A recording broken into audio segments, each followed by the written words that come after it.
Hey everyone, welcome to the Swift Arcade. I'm your host, Jonathan Rasmussen. Super excited to be here with you today. Today we're going to take a look at how to build UICollectionView compositional layouts. We're going to start with something like this, where we build a list. We're then going to move on to some more advanced things where it would be really hard to do these in a table view, something like this grid. And then we're going to see how to do another thing called a 2-column layout grid, and really just get used to the compositional layout, its mechanics, its abstractions, and just really dive in a bit and see how this thing works. Okay, let's begin. Okay, so let's fire up Xcode, go Shift-Command-N, which will create a brand new project here. We're going to create a single view application, and I'm going to call this the demo for list view. And that's where we're going to start today. We're going to start by building this list here. I'm going to save that to my desktop. And let's just go through the mechanics of C and see how we would actually go about doing this. So we're going to start in the view controller. The first thing we need to do in order to build this list view is actually create a cell or a UI view, which basically controls what this cell looks like.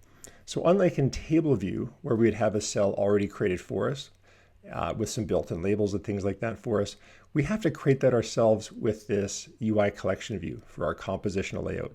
So in this case, first we need to define a cell that looks like this. Then we're going to create our collection view and register the cell with it.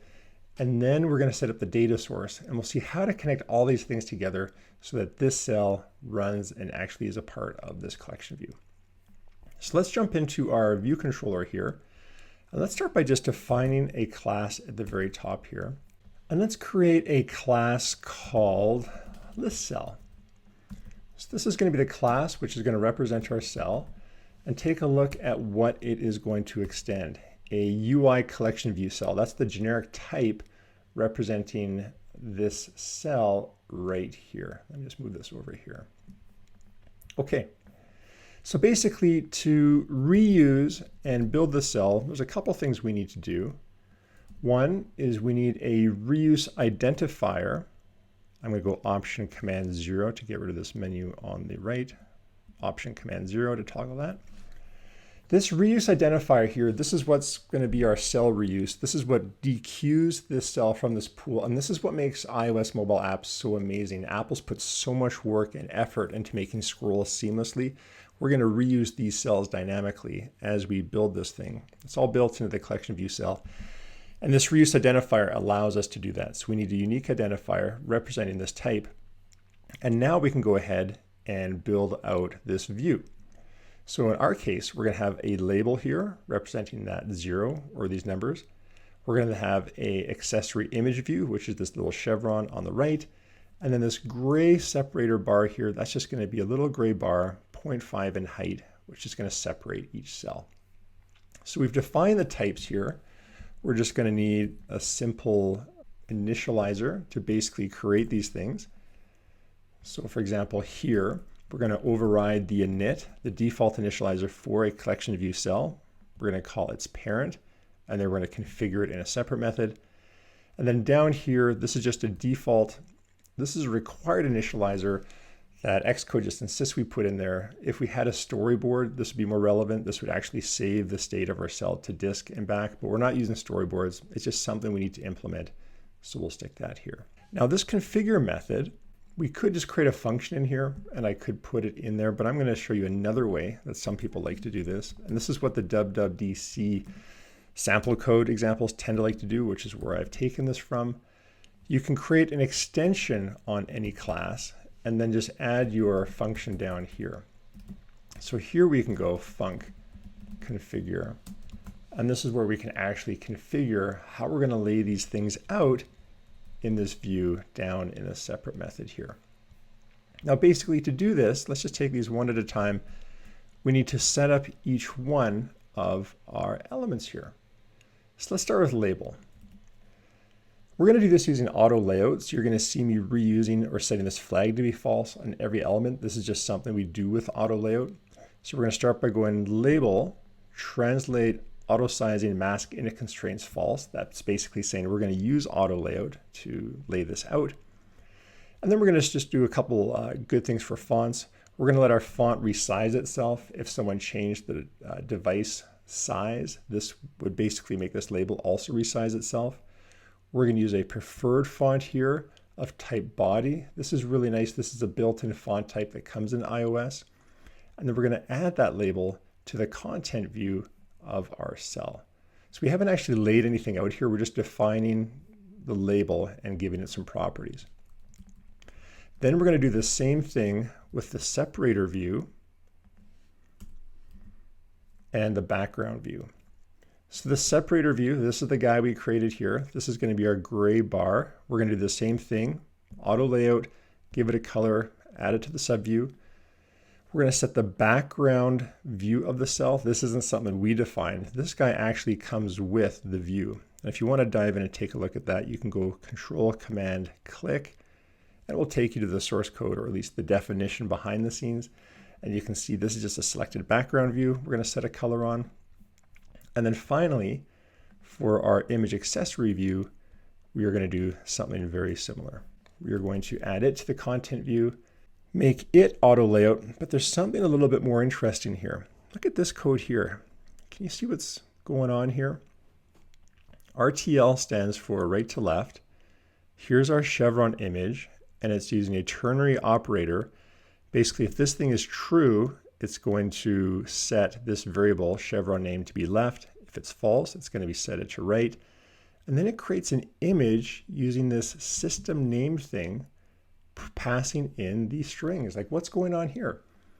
This is using SF symbols. This is a new thing built into iOS where basically a whole bunch of symbols are already built into the operating system of the mobile device that we can freely make use of here. Chevron left is the symbol name for this little image here. Chevron right would be pointing the other way.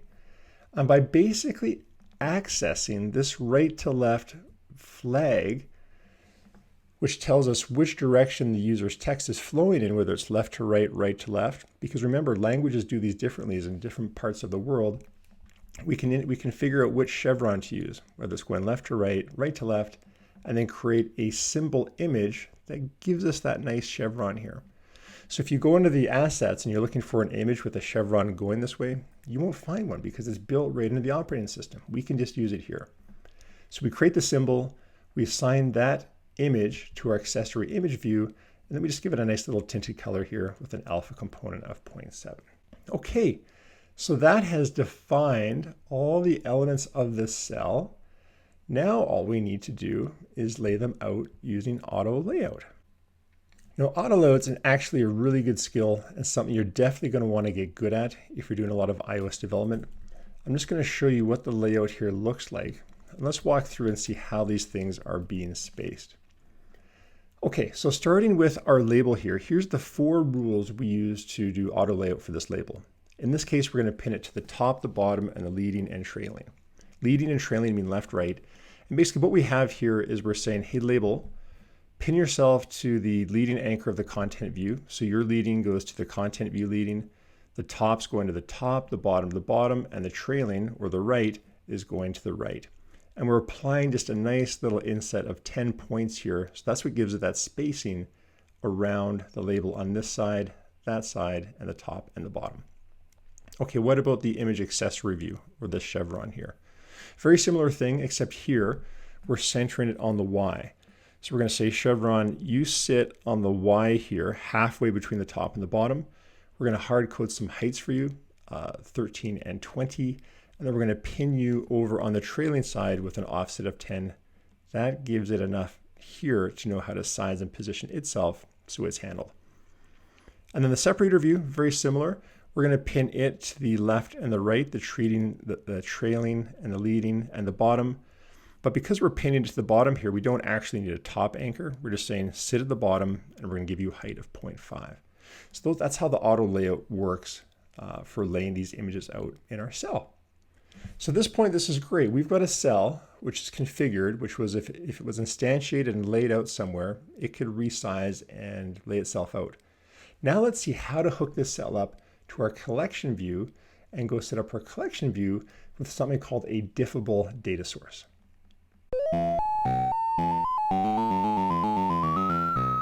Now, starting with Diffable Data Source, this is actually a really big topic. It's something that was new that came out in iOS, I think 13 with WWDC last year. Really what it is, it's an alternative way to set up your table views and collection views with their sections and data. So normally if we were working with table views and collection views, we would register ourselves as a data source for that table or collection view.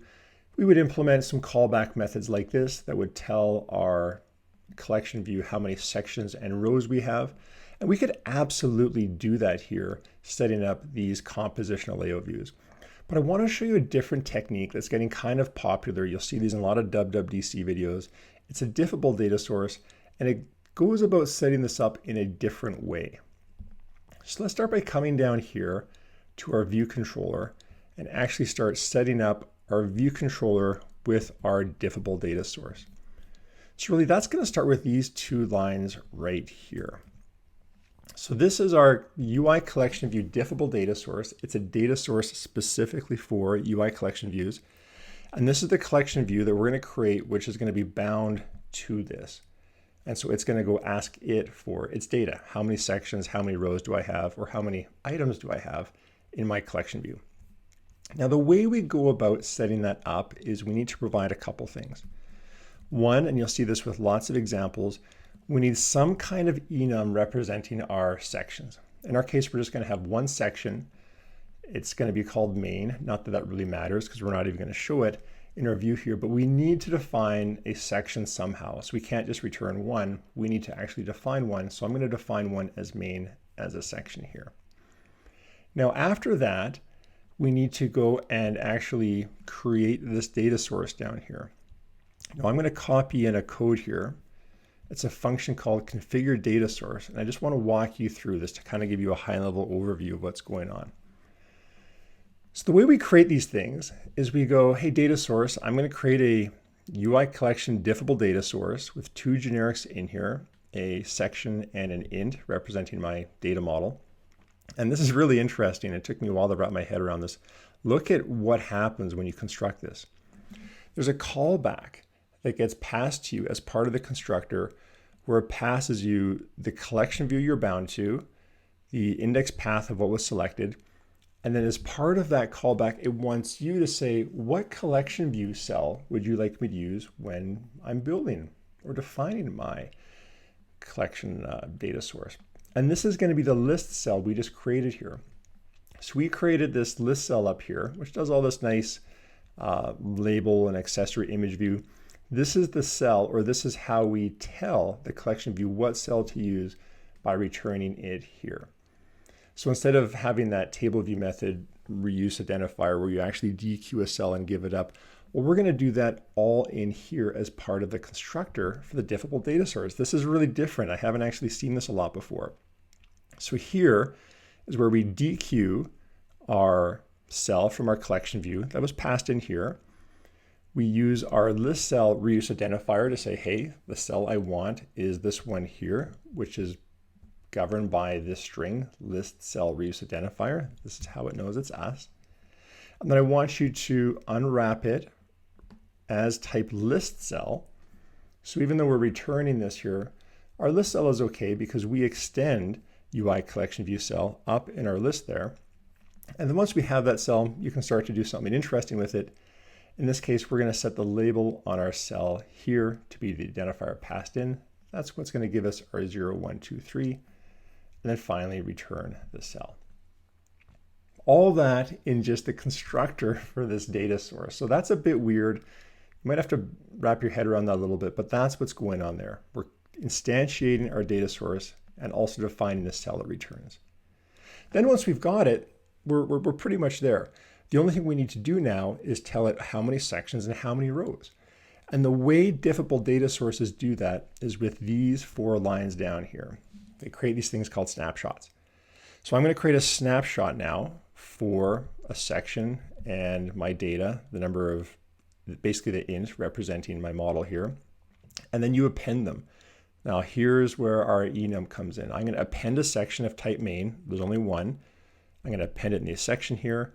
We're then going to create an array of 95 elements that goes from 0 to 94. We're going to append those items as ints, that's the model.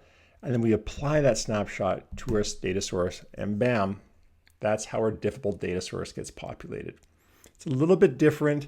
The big advantage, or what's really powerful about this, is if you have collection views where you're adding, deleting, or you're doing a type ahead search and these things are dynamically filtering, this is where this data source really comes in handy. So it's really kind of, it's not overkill, but we're not using its full power here.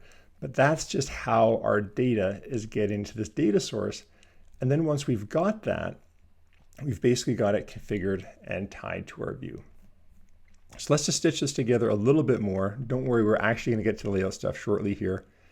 In our view did load, let's go ahead and add now let's go ahead and add two methods.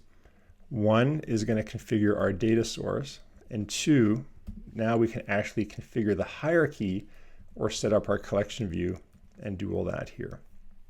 So if we come down here, I'm just going to add a method called configure hierarchy. This is what's going to set up our collection view for us. Okay, so when we set up our collection view, really what we're doing is we're instantiating a collection view and we need to add it to our view controller. And that's really what we're doing in this method here. We're going to create a collection view. We're going to set its frame to be the view bounds. We're going to create a method which is going to define its layout, this list, which we'll see very shortly. But then look at this. This is slightly different. This is one way of adding a view to a view controller. This is using auto resize mask. This is the alternative to using AutoLayout. This is kind of an older technology. It's just sometimes used in WWDC videos, which is why I wanted to show it to you here. But what this is basically saying is, on this collection view we've created, let it resize itself with a flexible width and a flexible height. That means it's going to use these things called springs and struts to kind of resize itself. We can give it a background color, and that's it. We just need to add that collection view to our view subview, and it's done. And that's the alternative to doing it with AutoLayout, where we would have created a collection view. We would have defined 4 constraints for the top, the bottom, leading, the trailing. This kind of elegantly does it in one line, which is why it's sometimes used for demos. But I just wanted you to see that. So if you're looking at other examples of code from WWDC and things like that, you wouldn't be confused about what's going on here. So that basically takes our collection view, pins it to the edges of our view controller, and now we just need to define the layout. So defining the layout, finally, we are getting to the meat and potatoes of what makes these compositional layout views really cool. Let's just take a look at how that would work. So basically, I'm going to bring in a function here called CreateLayout, and this is where we actually get into some real concrete things about how these things lay it out. I just want to show you a picture before we jump into this code. So the way compositional layout works is it's really built upon 4 abstractions. Basically these things called items, groups, sections, and layout. And just think about the word for a second, compositional. The power of this layout is you're really composing things within one another. So in our case here, we start with an item. This is the basic building block of what sits within our view. So for us, that would be like our list cell. That's an item, and that sits within something called a group. Groups can then be composed into sections, and sections can be composed into layout. And this is our compositional layout here. It's kind of the composition of all these things within one another. And then basically in Swift, we've just got constructs that basically let us build these things. So everything has a size in a compositional layout. So we start off with an item size, and then from that we create an item. Then we take our item and we create a group size, which goes into a group, and then groups go into sections, and sections go into layout.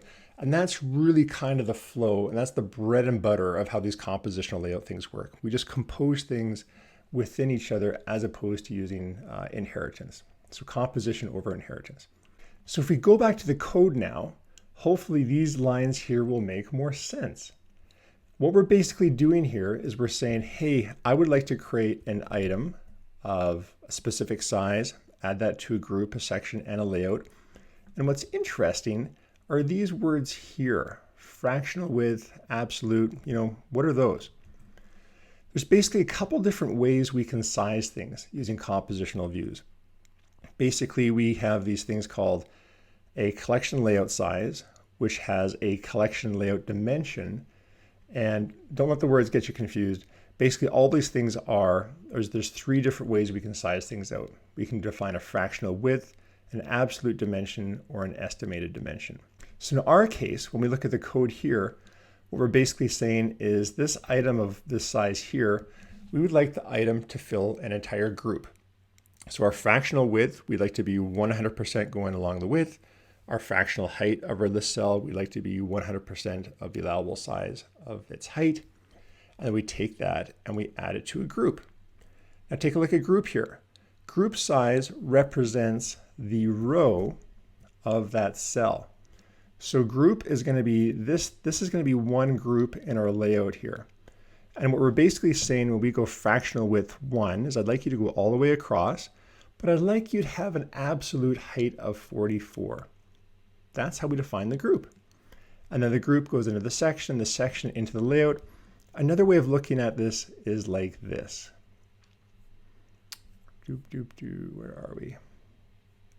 Here we go, list view. So we've got an item, which is going to go 100% in both directions. That's our list cell. We've got a group, which is going to go fully across the width here, 100% with a height of 44. And then the rest of the code is just basically using those. That's how this compositional layout stuff works. And that's what these numbers mean, these fractional widths with absolute heights.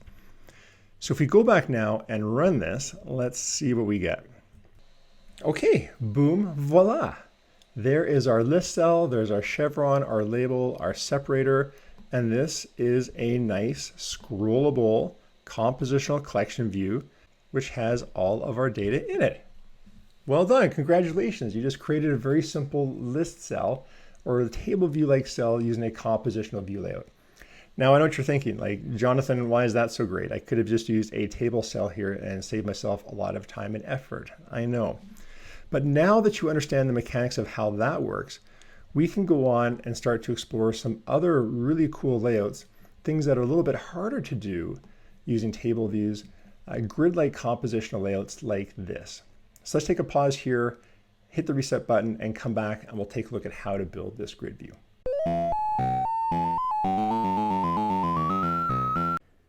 Okay, so to build this grid view, we're going to use the exact same code we've basically used here. We're going to use the same Diffable Data Source. We're going to use the same view controller.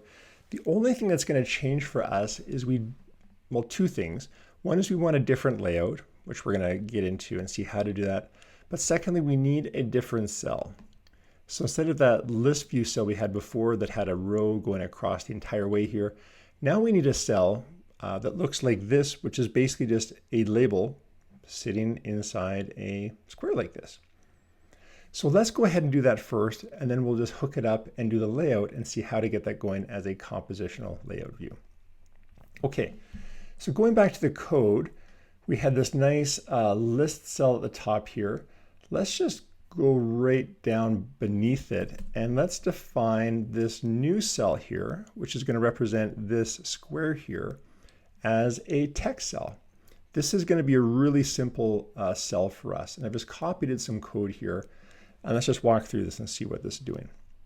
This is our class called text cell, which is also going to extend a UI collection view cell, just like it did before with list. It's going to consist of a single label. It's going to have its own reuse identifier. And we have the same constructors we had before, where we're just overriding the init of the frame and then this required init here. And that basically constructs our text cell for us. Now laying this out, it's going to be pretty simple. We're just going to do AutoLayout again. So we basically set the translate mask to false on our label. We're going to do that same adjustable content size thing so the font can shrink and grow. If someone changed the size, we'll give it a preferred font size. This time instead of body, we'll give it caption 1. And again, these preferred font sizes are really cool. If you control command into these, you can see all the different built-in font sizes that are given to us that will dynamically resize if someone resizes our app. So I definitely recommend making use of those in your apps. And then finally, we're just going to have some nice content spacing and our auto layout here. And here we're just going to take that label and pin it to the leading, trailing, top, and bottom of our content view, given a nice inset of 10. Now you'll notice that there's obviously more of a spacing of 10 around this label, And that's because the compositional layout will kind of override some of the smaller layout constraints we've got here. It's not that these won't be violated, it's just that the spacing will change, and you'll see how that works when we do the actual layout. But that's what's going on here. That's our cell. It's built and configured. Now we just need to use it with our data source. So to do that, let's scroll down here to our view controller, and wherever we see list cell, let's change that to text cell. So I'm just going to scroll through the code here and look for all instances of list cell. Here's one. So basically now in our collection view, instead of registering a list cell, we want to register a text cell. So we're just going to change that to text. I'm going to go to the next one here. This is a list cell. I'm also going to change it to text. And all I've done is I've gone Command F, copy paste, and then I'm going Command G to select the next selectable search result in my code here. So down here, when we configure the data source, we have to return a collection view cell, but it's not going to be of list cell type. It's going to be of text cell. So I'm just going to come down here and go text cell, and it's going to be of type text cell, and I think that's it. Let me just take one more walk through the code here. Yeah, so we're not using text cell anymore. If we go ahead and run this now, let's see what happens. Okay, well, not quite what we want, but maybe not completely unsurprised. We're still laying this out like a list cell here. All that we've done is we've swapped in our text cell, which you can see has a smaller font size, instead of that list cell before. But it's using the same layout. So, well, that's kind of interesting. We can swap in different cells depending upon what we want to have happen. But let's now go and see how we can change the layout of this to something more like this. And to do that, we're really going to want to live and play in our CreateLayout function here. Now, let me just show you what we're going to try to do here. For this particular guy, this grid view, what we really want to do is, if we look at our view again, we want to get about 5 cells going across here, and then have these cells just kind of spill and work their way down kind of like a flow layout.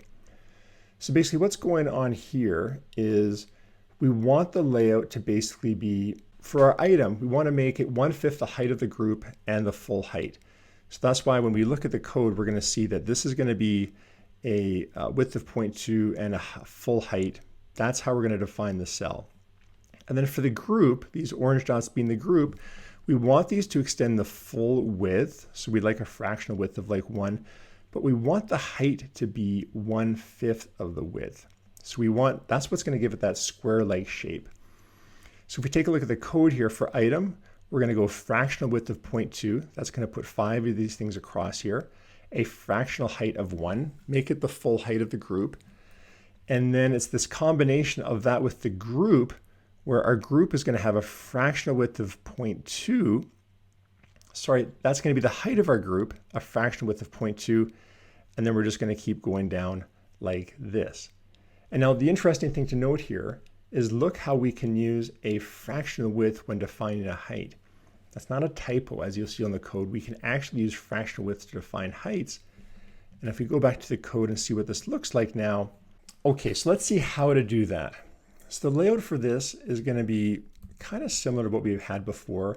I'm just going to comment out this item as section group here, bring in the one we actually want here. And if we run this now, we'll see what this looks like. This is using our fractional width of 0.2 and 1 with a little bit of inset going around those items of 5. And then finally the group size. And there we have it. Okay, well, it's not bad. It's not quite exactly what I had before. I think to fix this, I just need to make a few adjustments. One is I'd like the background color of our collection view to be black. So I'm just going to come up to configure hierarchy here and change this to black. And then secondly, I think there's a little bit of work I want to do in terms of styling these cells. So when we get the actual cell back, I want to populate the cell, but I want to do a little bit of layout around there. So basically, if we come down here, and this is where we set the text, I'm going to do the same thing but I want to actually style it a little bit more. So for the cell we get, we're still going to set the text to be just the number of the item, but I'd like to change the background here so it's blue. I like a border color to be black. I'm going to give it a border width here to give it a little bit of edge. We're going to center it, and I'm going to change the preferred font size. I'm going to make it bigger here. We're going to override what was in that cell, which is the small caption. I'm actually going to give it something bigger here of title. And if we run this, okay, so there we have a nice grid. I think I've got a little bit of extra spacing in here. I think if I get rid of the content insets here, that will actually give me my nicer spaced look, something more close to what we had here before. And if I just go ahead and run that, voila, there we go. That's looking better. So we've got a nice compositional view laid out, and this would have been really hard to do with the UI table view. I'm not even sure how you would do it. But by basically defining a new cell, giving it some properties, and then really controlling it with this layout here, this is really the bread and butter of the compositional view layout. You're just going to want to get really used to playing with these things, these fractional widths, absolute heights, playing with these metrics, and they can let you really do some really cool layouts. And with minimal effort, we can take something that looks like that and change it into something that looks like this.